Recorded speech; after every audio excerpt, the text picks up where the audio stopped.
atrocidades cometidas nas aldeias, etc. Deixamos agora Nimes para contemplar a conduta dos perseguidores no país vizinho. Após o restabelecimento do governo real, as autoridades locais se destacaram por seu zelo, a presteza em apoiar seus patronos e, sob pretexto de rebelião, ocultação de armas, falta do pagamento de contribuições, etc. Tropas, guardas nacionais e turbas armadas foram autorizadas a saquear, prender e assassinar cidadãos pacíficos, não apenas com impunidade, mas com encorajamento e aprovação. Na aldeia de Mihaud, perto de Nimes, os habitantes eram frequentemente forçados a pagar grandes quantias para evitar serem saqueados. Isso, no entanto, não foi válido para a Madame Teulon. No domingo de 16 de julho, sua casa e suas terras foram devastadas. Os valiosos móveis foram removidos ou destruídos. O feno e a madeira foram queimados e o corpo de uma criança sepultado no jardim foi desenterrado e arrastado ao redor de uma fogueira acesa pela população. Foi com grande dificuldade que a senhora Teulon escapou com vida. O senhor Picherol, outro protestante, havia escondido alguns de seus bens na casa de um vizinho católico. Essa casa foi atacada e, embora todas as propriedades do dono da casa tenham sido respeitadas, as de seu amigo foram confiscadas e destruídas. Na mesma aldeia, um dos partidos, duvidando que o senhor Emmet, um alfaiate, fosse o homem a quem procuravam, perguntou: "Ele é um protestante?" Ao que reconheceram que sim. Pois bem, disseram eles, e no mesmo instante o executaram. No pequeno distrito de Valverte, onde havia uma igreja consistorial, extorquiram 80.000 francos. Nas comunas de Beauvoisin e Generac, excessos semelhantes foram cometidos por alguns homens licenciosos, sob os olhos do prefeito católico, e aos gritos de Vive le Roi, Saint-Gilles foi o cenário da mais descarada vilania. Os protestantes, os mais ricos dos habitantes, foram desarmados enquanto suas casas eram saqueadas. Quando apelaram ao alcaide, este riu e lhes virou as costas. Esse oficial tinha à sua disposição uma grande guarda nacional de várias centenas de homens, organizada por suas próprias ordens. Seria cansativo ler as listas dos crimes que ocorreram durante muitos meses. Em Clavison, o alcaide proibiu aos protestantes a prática de cantar os salmos comumente usados no templo, para que, como disse, os católicos não fossem ofendidos ou perturbados.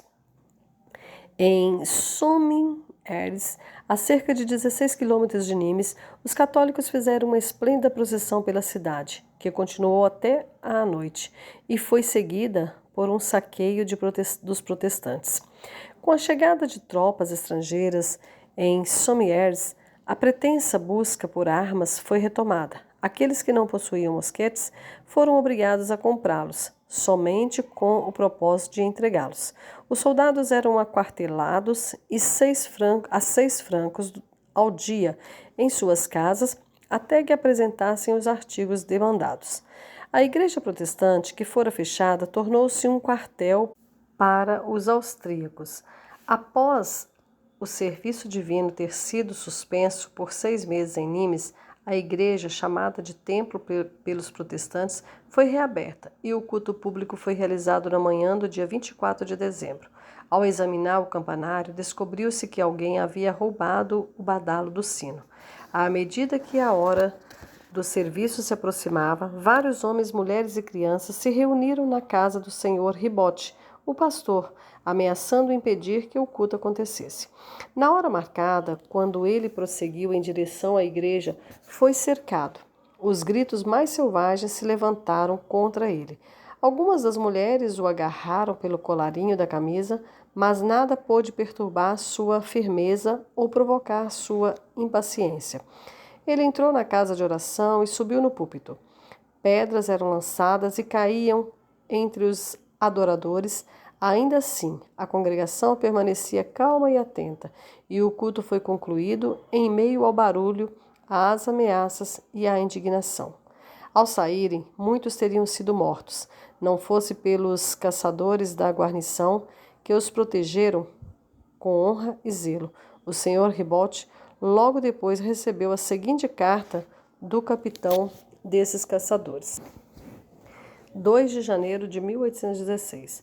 Lamento profundamente os prejuízos causados pelos católicos contra os protestantes, dos quais se diz que não amam o rei.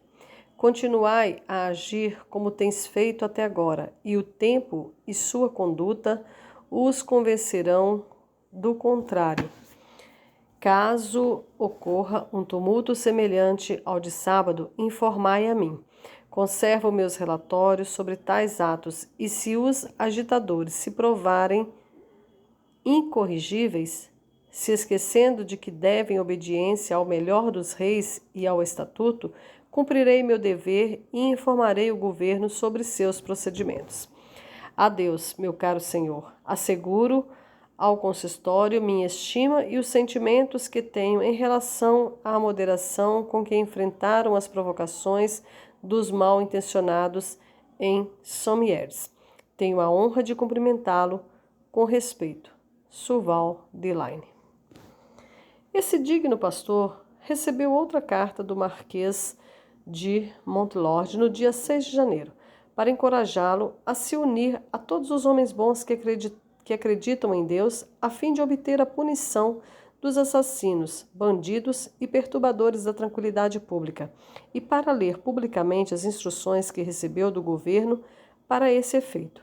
Não obstante, em 20 de janeiro de 1816, quando foi celebrado o serviço em comemoração à morte de Luís XVI, com uma procissão em formação, os guardas nacionais dissiparam contra a bandeira branca, suspensa nas janelas dos protestantes, e encerraram o dia saqueando suas casas. Na comuna de Anguarques, a situação era ainda pior, e na de Fontanes, desde a entrada do rei em 1815, os católicos violaram todos os acordos feitos com os protestantes. Durante o dia os insultavam e à noite arrombavam suas portas ou as marcavam com giz para que suas casas fossem saqueadas ou queimadas.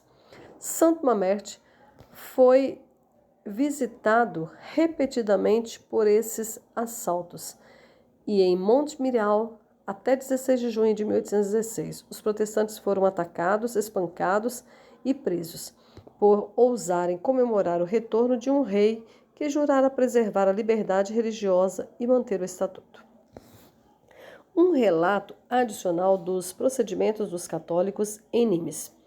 Os excessos perpetrados no país pareceram não desviar de maneira alguma a atenção dos perseguidores de Nimes.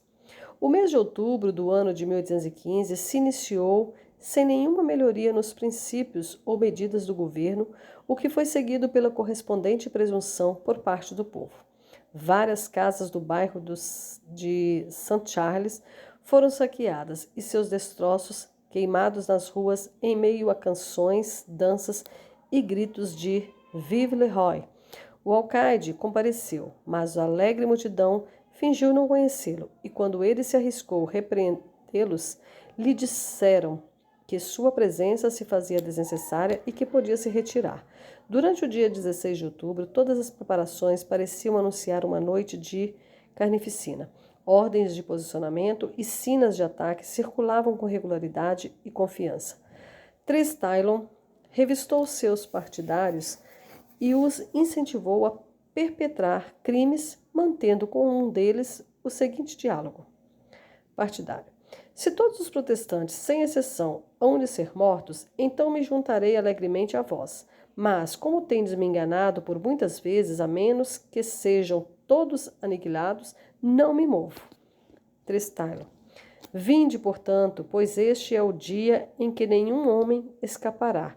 Esse terrível objetivo teria sido, de fato, executado não fosse pelo general Lagarde, comandante do departamento. Somente às 10 da noite ele se apercebeu do perigo. Viu, portanto, naquele momento, que nem um minuto podia ser perdido. Multidões avançavam pelos subúrbios e as ruas estavam cheias de rufiões, proferindo as mais horríveis imprecações. A generala soou às 11 horas e aumentou a confusão que agora se espalhava pela cidade. Algumas tropas reuniram-se ao redor do conde Lagarde, que se sentiu angustiado ao ver que a ponto chegara tamanho mal. O senhor Durand, um advogado católico, fez o seguinte relato acerca de tal evento. Era quase meia-noite e minha esposa acabara de adormecer. Eu estava escrevendo ao lado dela quando fomos perturbados por um barulho distante. O som dos tambores parecia atravessar a cidade em todas as direções. O que poderia ser isso? Ela questionou, e para acalmá-la, eu disse que provavelmente isso anunciava a chegada ou a partida de algumas tropas da guarnição. No entanto, disparos e gritos imediatamente se fizeram ouvir, e ao abrir minha janela, distingui horríveis imprecações misturadas aos gritos de Vive le Roi. Acordei um oficial que se encontrava alojado em minha casa, bem como o senhor Chancel, diretor de obras públicas. Saímos juntos e chegamos ao Boulevard. A lua brilhava e quase todos os objetos eram quase tão distinguíveis quanto o são à luz do dia. Uma multidão furiosa insistia em prometer o extermínio, estando a maior parte dela seminua, armada com facas, mosquetes, paus e sabres. Em resposta às minhas perguntas, disseram-me que se tratava de um massacre geral e que muitos já haviam sido mortos nos subúrbios. O senhor Chancel se retirou para vestir seu uniforme como capitão dos bombeiros. Os oficiais se retiraram para o quartel, enquanto eu, preocupado com minha esposa, voltei para casa. Pelo barulho, estava convencido de que pessoas me seguiam. Esgueirei-me pelas sombras da parede, abri a porta, entrei e a fechei, deixando uma pequena abertura pela qual pude observar os movimentos da facção, cujas armas brilhavam ao luar. Em alguns instantes, alguns homens armados apareceram conduzindo um prisioneiro até o local onde eu estava escondido. Quando pararam, fechei minha porta gentilmente e subi em um amieiro plantado em frente à parede do jardim. Que cena! Um homem de joelhos implorava a misericórdia dos desgraçados que zombavam de sua agonia e o carregavam de abuso. Em nome de minha esposa e filhos, disse ele, poupai minha vida. O que fiz? Por que me mataríeis sem motivo? Eu estava a ponto de gritar e ameaçar os assassinos com vingança. Não tive muito tempo para deliberar, pois os disparos de vários fuzis encerraram meu suspense. O infeliz suplicante, atingido nos lombos e na cabeça, não se levantou mais. Os assassinos encontravam-se de costas para a árvore, se retiraram imediatamente, recarregando suas armas. Desci e me aproximei do moribundo, que exprimia alguns gemidos profundos e sombrios. Alguns guardas nacionais chegaram e eu novamente me retirei e fechei a porta. E disse um deles, vejo um homem morto, ainda geme. Disse o outro, ao que um terceiro respondeu, melhor seria terminar com sua vida e acabar com sua miséria. 5 ou 6 mosquetes foram disparados instantaneamente e os gemidos cessaram. No dia seguinte, multidões vieram para ver e insultar o falecido. O dia seguinte a um massacre era sempre tido como uma espécie de festa e todas as ocupações eram deixadas para contemplar as vítimas. Aquele era Lois Lichari, pai de 4 filhos. 4 anos após o evento, o senhor Durand verificou este relato sob juramento no julgamento de um dos assassinos. Ataque às igrejas protestantes. Algum tempo antes da morte do general Lagarde, o duque de Angulema visitou Nimes e outras cidades do sul. E no primeiro local, homenageou os membros do consistório protestante com uma entrevista, prometendo proteção e encorajando-os a reabrir seu templo, que há tanto tempo estava fechado.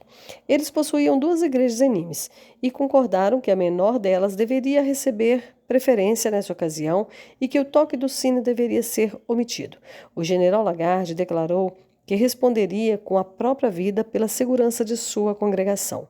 Os protestantes informaram uns aos outros, em particular, que o culto seria novamente celebrado às 10 horas e começaram a se reunir em silêncio e com cautela. Concordou-se que o senhor Julerat Classiur conduziria o serviço, embora sua convicção do perigo fosse tal que implorou à esposa e a alguns de seu rebanho que permanecessem com suas famílias. O templo foi aberto apenas por uma questão de formalidade, e em conformidade com as ordens do duque de Angulema, esse pastor desejava ser a única vítima. No caminho para o local, passou por numerosos grupos que o encaravam com olhar feroz. Chegou a hora, disseram alguns, de lhes dar o último golpe. Sim, acrescentaram outros, nem mulheres nem crianças devem ser poupadas. Um perverso, erguendo a voz sobre os demais, exclamou: Ah, buscarei o meu mosquete, e 10 serão por minha conta. Em meio a esses assombrosos murmúrios, o senhor Julerat seguiu seu curso, mas quando chegou ao templo, o sacristão não teve coragem de abrir a porta, de modo que foi obrigado a fazê-lo. Quando os fiéis chegaram, encontraram estranhos nas ruas adjacentes e nos degraus da igreja, jurando que não celebrariam culto algum e gritando: Abaixo os protestantes! Matem-nos! Matem-nos! Às 10 horas, a igreja estava quase cheia e o senhor Chasseur começou as orações. A calma que se sucedeu teve breve duração. De repente, o ministro foi interrompido por um barulho violento e várias pessoas entraram, proferindo os gritos mais terríveis, misturados aos clamores de Vive le Roi. Mas os gendarmes conseguiram expulsar esses fanáticos e fechar as portas. O barulho e o tumulto do lado de fora redobraram. Os golpes da população, tentando abrir as portas, faziam ressoar na casa gritos e gemidos. A voz dos pastores que se esforçavam para consolar seu rebanho era inaudível. Tentaram, em vão, cantar o Salmo 42. Passaram-se lentamente 45 minutos.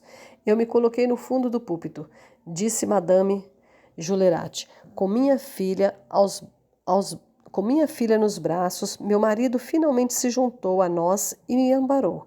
Lembrei que era o aniversário do meu casamento. Depois de 6 anos de felicidade, disse a ele: Estou prestes a morrer com meu marido e minha filha. Seremos mortos no altar de nosso Deus, vítimas de um dever sagrado, e o céu se abrirá para receber a nós e aos nossos infelizes irmãos. Bendisse o Redentor, e sem amaldiçoar nossos assassinos, aguardei que se aproximassem. O senhor Oliver, filho de um pastor, oficial das tropas reais da linha, tentou sair da igreja, mas as amigáveis sentinelas na porta o aconselharam a permanecer sitiado com os outros. Os guardas nacionais se recusaram a agir e a multidão fanática aproveitou todas as vantagens da ausência do general Lagarde e do crescente número de fanáticos. Por fim, ouviu-se o som da marcha, enquanto vozes de fora imploravam aos sitiados: Abre, abre e salvai-vos! A princípio temeram ser vítimas de uma traição, mas logo foram assegurados de que se tratava de um destacamento que retornava da missa e fora colocado em frente à igreja para favorecer a retirada dos protestantes. A porta foi aberta e muitos deles escaparam entre as fileiras dos soldados, que haviam dirigido a multidão para longe deles.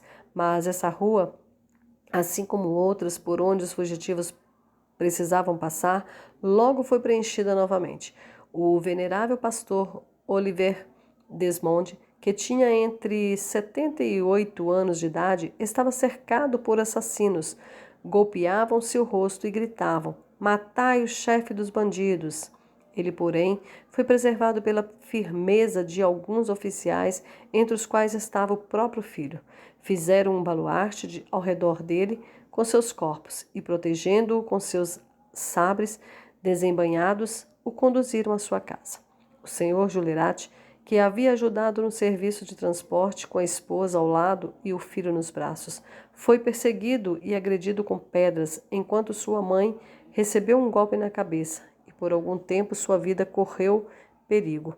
Uma mulher foi vergonhosamente açoitada, severamente ferida e arrastada pelas ruas. A média de protestantes maltratados nessa ocasião atingiu entre 70 e 80. O assassinato do general Lagarde. Por fim, tais excessos foram encerrados com o assassinato do conde Lagarde, que, ao tomar conhecimento do tumulto, montou em seu cavalo e entrou em uma das ruas em que ocorria a confusão, a fim de dispersar a multidão. Um dos canalhas agarrou suas rédeas, outro apontou o cano de uma pistola para o seu corpo e gritou: "Desgraçado, farás com que me retire?" E imediatamente disparou. O assassino era Louis Buisson, um sargento da Guarda Nacional.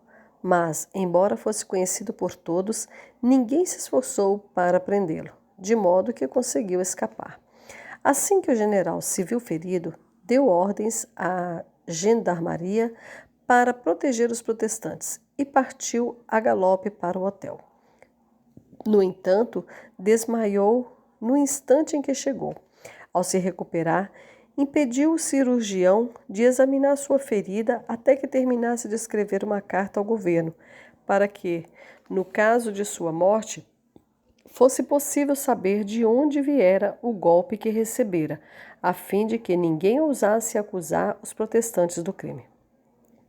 A morte desse general resultou em um pequeno grau de relaxamento por parte de seus inimigos e alguma tranquilidade, mas o povo havia sido entregue à licenciosidade por muito tempo para ser contido, ainda que pelo assassinato do representante de seu rei.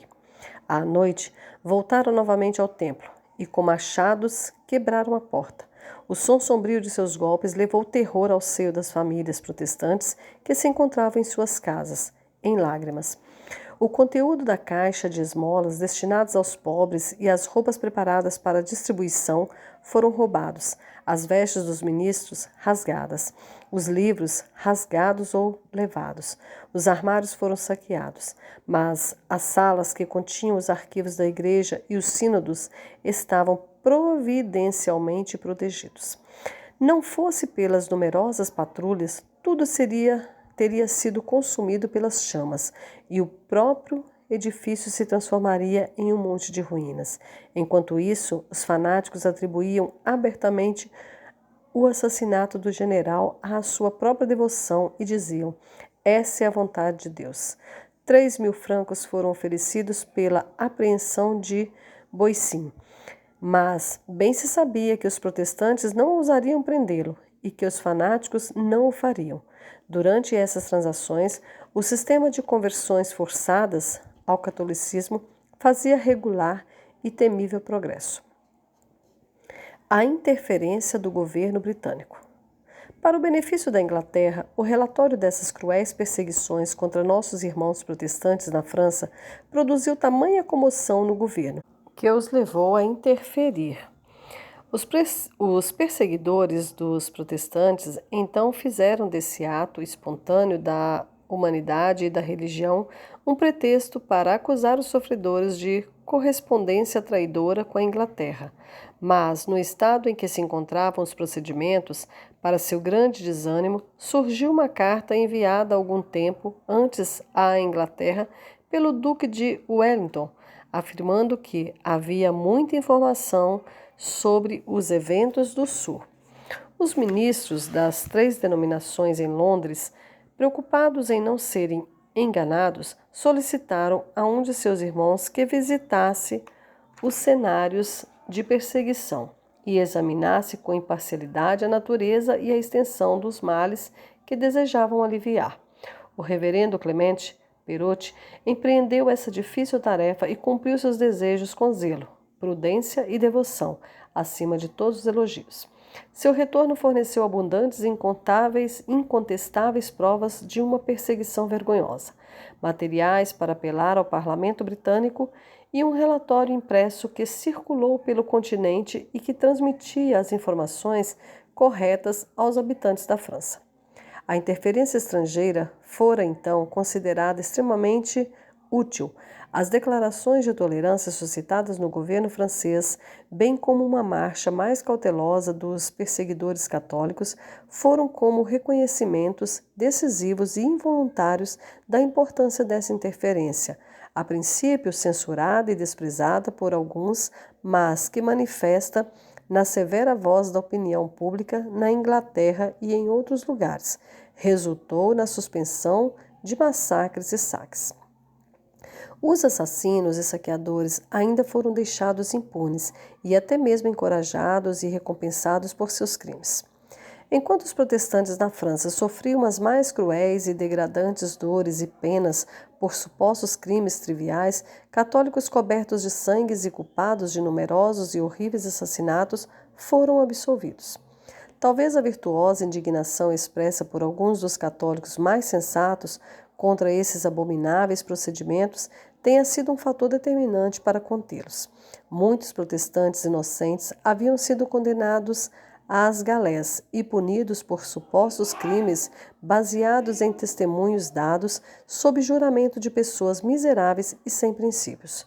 O senhor Madier de Mongol, juiz do Tribunal Real de Nimes e presidente do Tribunal de Garde e Vaucluse, em certa ocasião sentiu-se compelido a dispersar uma sessão antes de tomar o testemunho daquele notório e sanguinário monstro. Trumpe-me.